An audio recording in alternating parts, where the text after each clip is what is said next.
सभी को मेरी तरफ से सुप्रभात। आदरणीय प्रधानाचार्य, आदरणीय डायरेक्टर सर, मैडम, आदरणीय शिक्षकगण और मेरे प्रिय साथियों, आज मैं फिर से कुछ महाभारत पे टॉपिक लेके आई हूँ। हमने देखा होगा 3 दिन से महाभारत की कथा चल रही है। जैसे कि BA फर्स्ट के हर्षित भैया ने सुनाई थी अपने को अभिमन्यु की कहानी, मैंने भी एक बार शनिवार को सुनाई थी। तो आज मैं वापस से आपको महाभारत की स्टोरी सुनाना चाहूँगी। महाभारत की कथा के अनुसार जैसे कि महाभारत को युद्ध वैसे कोई चाहता नहीं था कि महाभारत का युद्ध हो, मतलब कि तो श्री कृष्ण जी जाते हैं दुर्योधन के पास कि महाभारत का युद्ध टल जाए। वो एक समझौता लेके जाते हैं, जैसे कि अपने जाते हैं मतलब भारत पाकिस्तान का कभी कभी युद्ध होता है तब भी समझौते की बात करते हैं, लेकिन नहीं मानते। इसलिए महाभारत के युद्ध में वो समझौता के लेके जाते हैं, सभा में जाते हैं दुर्योधन की। तो वो कहते हैं दुर्योधन से कि देखो ये युद्ध टला जा सकता है, अगर तुम पांच पांडवों को अगर 5 ग्राम दे दो तो वो उनके हिस्से में आ जाएगा इतने। तो दुर्योधन उस टाइम पे एक तो अभिमानी था और उस टाइम पे मतलब कि घमंडी इंसान था।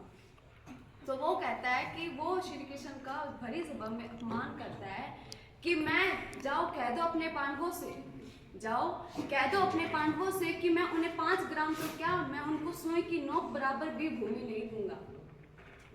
श्री कृष्ण जी कहते हैं सोच लो तुम। वो कहता है कह देना, अब तो युद्ध ही होगा।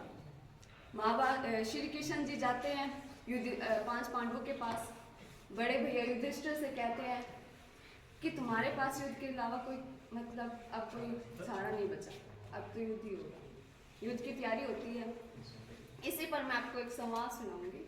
देखो मुझसे गलती हो जाए तो मुझे माफ कर देना। अगर अच्छा लगे संवाद तो प्लीज तालियों की गूंज बाहर तक जाए, ठीक है?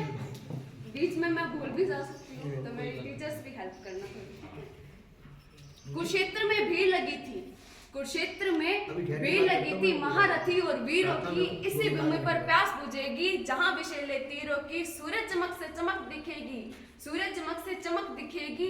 ढाल खड़क शमशीरों की, बाद युद्ध के चिता जलेगी। अनगिनत मृत शरीरों की, रिश्तों के प्रेम से बंधी हुई टूटेगी जकड़ जंजीरों की। अंत युद्ध के टिके वीर वो खोज होगी उन वीरों की।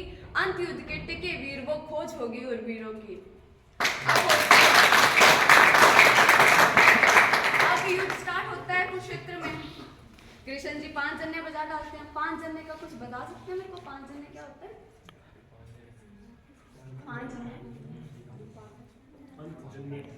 जब युद्ध प्रारंभ होता है तो शंख बजाते हैं,